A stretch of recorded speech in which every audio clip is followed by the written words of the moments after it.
안녕하세요. 패션 일러스트레이션 노트입니다. 오늘의 영상은 패션 일러스트레이션을 그릴 때 포즈를 쉽게 그리는 방법에 관한 내용입니다. 제가 패션 일러스트레이션을 강의한 지도 벌써 10년이 훌쩍 넘었는데요. 학생분들의 그림을 검사하다 보면 가장 많이 수정하는 곳이 바로 모델의 포즈입니다.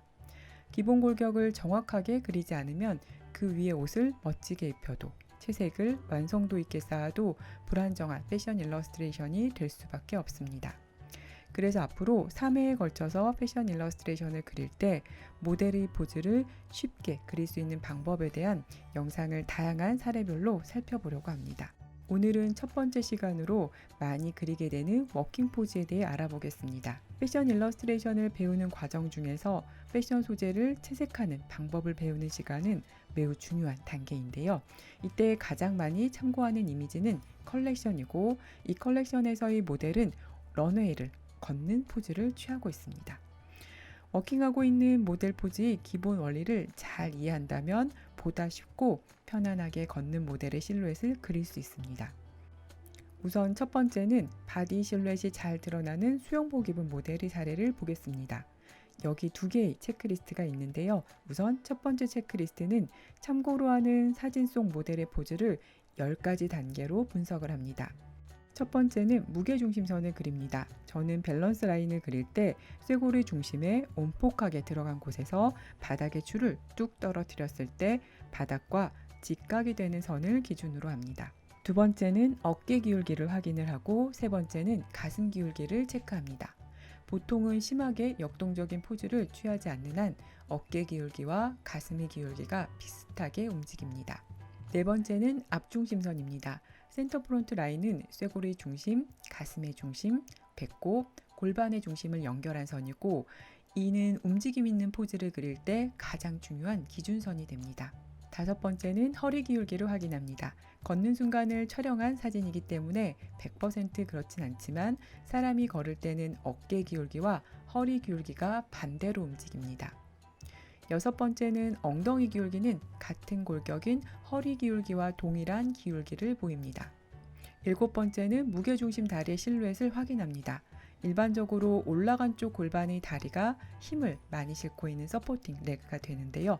이 다리의 발끝이 처음 그렸던 무게중심선과 일치하고 있고, 따라서 다리의 실루엣은 사선의 형태를 보이게 됩니다. 여덟 번째는 무게중심 다리의 무릎을 기준으로 나머지 다리의 무릎의 위치를 확인합니다. 아홉 번째는 무게중심 다리의 발목을 기준으로 나머지 다리의 발목 위치를 확인합니다. 마지막 열 번째는 무게중심 다리의 발끝을 기준으로 나머지 다리의 발끝을 확인합니다. 이렇게 10가지 단계로 포즈를 분석하는 과정은 그림을 그리기 전에 꼭 선행하는 것이 필요합니다. 포즈를 분석할 때 가장 중요한 것은 전체적인 포즈의 실루엣입니다. 실루엣에서 가장 중요한 영향을 미치는 것은 앞중심선과 무게중심 다리로 연결된 선이고, 걷는 포즈는 S라인 실루엣이 나타납니다. 두 번째 체크리스트는 바디의 좌우 비율을 확인합니다. 좌우 비율이 비슷한 대칭 포즈인지, 좌우 비율이 차이가 있는 비대칭 포즈인지 꼭 확인을 합니다.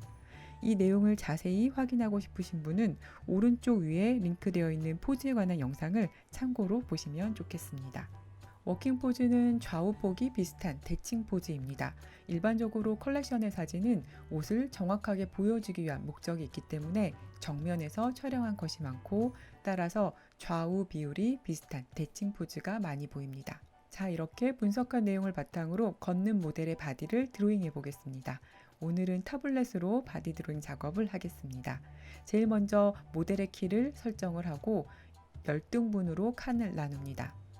참고로 하는 모델은 구등신이 안 됩니다. 하지만 저는 이 모델을 구등신 비율로 재구성하여 그리겠습니다. 구등신 프로포션은 오른쪽 위에 있는 링크에 정면 바디 영상을 참고로 보시면 좋을 듯 합니다. 얼굴은 1등신이고 얼굴에도 코를 지나는 세로축과 눈을 지나는 가로축의 가이드라인을 그려줍니다. 모델이 고개를 숙이고 있는데요. 하향 시점이라 턱의 위치가 1등신보다는 밑으로 내려오게 되고 헤어가 길게 보이게 됩니다. 어깨는 왼쪽에서 오른쪽으로 올라가 있고 가슴 기울기도 같이 움직입니다. 앞중심선은 꼭 그려줍니다. 허리선은 왼쪽에서 오른쪽으로 내려가 있고 엉덩이 기울기가 같이 움직입니다. 상체의 가이드라인을 그리고 나서 이동된 앞중심선을 기준으로 좌우 바디폭을 그려줍니다. 모델의 바디는 좌우의 폭이 비슷한 대칭 포즈입니다. 다리를 그릴 때는 꼭 무게중심 다리를 먼저 그립니다. 무게중심 다리의 대퇴골, 무릎, 발목, 그리고 발끝의 관절과 위치를 표기하고 무릎에서 발목까지 연결되는 경고를 곡선의 형태를 그리고 난 뒤에 다리의 근육을 붙여주면 다리를 쉽게 그릴 수 있습니다. 이런 기본적인 골격 표시도 없이 다리 형태를 아무것도 없는 상태에서 그리는 일은 쉽지 않습니다. 무게중심 다리를 다 그린 후에 나머지 다리를 그립니다. 저는 이렇게 몸통과 다리를 그리고 나서 팔을 그리는 것이 바디를 안정적으로 그릴 수 있어서 이 순서대로 그림 작업을 하는 것을 좋아합니다. 팔을 그릴 때는 어깨, 팔꿈치, 손목, 손끝의 위치와 기울기를 확인하면서 그려줍니다. 옷을 착장하기 위한 바디 드로잉의 경우는 최대한 옅게 그려야 나중에 바디 스케치선을 잘 지울 수 있고 착장 드로잉의 결과물도 깨끗하게 완성할 수 있습니다. 오늘은 설명하기 위한 바디 드로잉이기 때문에 선명하게 그려봤습니다.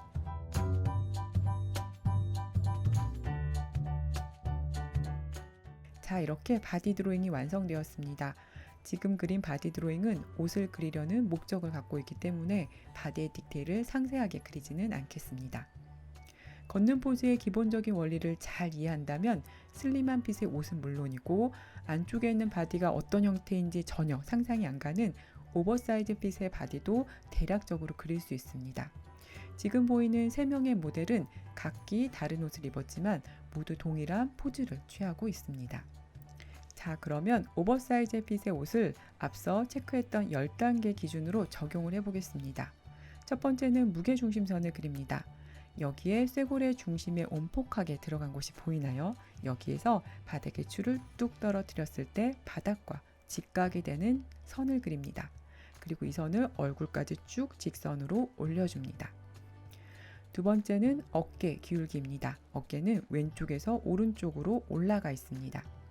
세 번째 가슴 기울기를 체크하는데요. 이 모델은 가슴의 실루엣이 정확하게 보이지 않습니다. 이런 경우에는 일반적으로 어깨 기울기와 비슷하게 그리거나 옷을 확인합니다. 옷은 가로선이 왼쪽에서 오른쪽으로, 즉 어깨 기울기가 동일하게 올라가서 움직이는 것을 볼 수 있습니다. 네 번째는 앞중심선입니다. 쇄골의 중심, 가슴의 중심, 배꼽, 골반의 중심을 연결한 라인인데요. 배꼽과 골반의 중심은 보이지 않아서 정확하게는 모르겠습니다. 이런 경우는 잠시 확인 작업을 미뤄둡니다. 다섯 번째는 허리 기울기를 확인합니다. 허리 기울기 또한 옷에 가려서 보이지 않습니다. 이럴 때는 힘을 싣고 있는 무게중심 다리를 확인합니다. 왼쪽 다리가 땅을 딛고 있는 무게중심 다리이고 이 다리의 골반이 반대편보다 올라가 있습니다. 따라서 허리 기울기는 왼쪽에서 오른쪽으로 기우는 형태가 됩니다. 여섯 번째 엉덩이 기울기는 일반적으로 허리 기울기와 유사한 기울기를 보입니다. 그러면 여기서 좀 전에 미처 확인을 못했던 앞중심선을 완성을 할 수 있습니다. 배꼽과 골반의 중심을 확인하여 앞중심선을 연결해 줍니다. 일곱 번째는 무게중심 다리의 실루엣을 확인합니다. 여덟 번째는 무게중심 다리의 무릎을 기준으로 나머지 다리의 무릎의 위치를 확인합니다. 오른쪽 무릎이 보이지는 않지만 옷의 주름 상태로 보아 왼쪽 다리보다 아래쪽에 있음을 확인할 수 있습니다. 아홉 번째는 무게중심 다리의 발목을 기준으로 나머지 다리의 발목 위치를 확인합니다. 마지막 열 번째는 무게중심 다리의 발끝을 기준으로 나머지 다리의 발끝을 확인합니다. 그리고 이 포즈는 바디의 좌우 폭이 비슷한 대칭 포즈입니다. 자, 이렇게 10곳의 위치를 확인했습니다. 학생분들 중에는 어차피 옷을 그릴 건데 바디를 왜 번거롭게 그려야 하나요? 라고 묻는 경우가 많은데요. 기본 바디를 대략적이라도 그린 후에 옷을 그리면 옷의 기울기, 주름의 형태, 옷과 사람 사이의 공간을 고려하여 드로잉을 할 수 있기 때문에 안정적인 착장 드로잉을 할 수 있습니다. 그래서 번거롭더라도 대략적인 바디의 실루엣을 그리고 옷을 그리는 것이 좋습니다.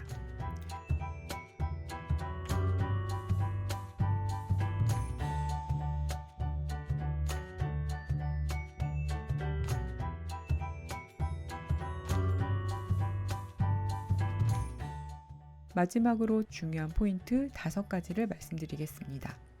첫 번째는 앞중심선을 꼭 확인합니다. 앞중심선은 상반신의 구조인 가슴 골격과 엉덩이 골격의 중심입니다. 사람이 걷게 되면 일반적으로 어깨와 허리 기울기가 반대로 기울게 되면서 앞중심선이 이동을 하게 되고, 움직이는 골격의 중심선을 기준으로 옷의 중심선도 같이 움직이게 됩니다. 그런데 학생분들의 그림을 검사하면 앞중심선을 확인하지 않고 그리는 경우가 많습니다. 그렇게 되면 대부분 책장이 틀어지고 어색하게 되는데요. 따라서 가장 중요한 기준선이 되므로 꼭 놓치지 않고 체크도 하시고 그릴 때도 꼭 그려주도록 합니다. 두 번째는 걷는 포즈에서 한쪽 다리는 땅을 딛고 나머지 다리는 공중에 떠 있는 경우가 대부분입니다. 이런 경우에 땅을 딛고 있는 다리는 힘을 많이 싣고 있는 무게중심 다리가 되고, 이 다리의 발이 처음 그렸던 무게중심선과 일치하는 경우가 일반적입니다.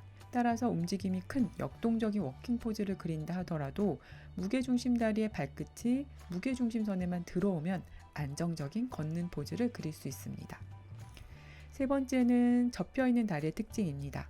서브 다리는 길이가 짧게 보이게 되고 접힌 관절과 근육의 폭은 넓어 보이게 됩니다.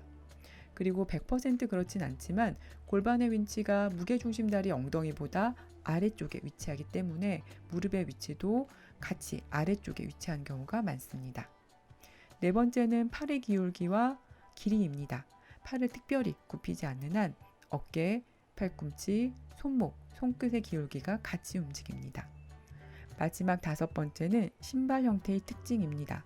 무게중심 다리의 발은 정면에서 보이는 시점이기 때문에 세로의 길이가 짧고 발목에 스트랩이 있는 경우에는 복사뼈의 기울기와 동일하고 스트랩의 곡선 커브가 완만합니다.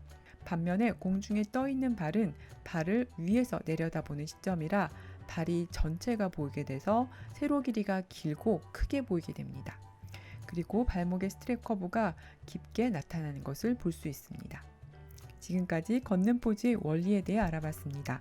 그동안 워킹 포즈를 그릴 때마다 무언가 어색하다라고 느꼈던 분들이 있다면 이 영상을 보고 본인의 그림을 점검해보는 시간을 가져보시면 좋을 듯합니다. 두 번째 영상은 대칭, 비대칭 포즈의 원리를 배우고 쉽게 그릴 수 있는 방법에 대해 알아보겠습니다. 오늘도 함께 해주셔서 진심으로 감사합니다.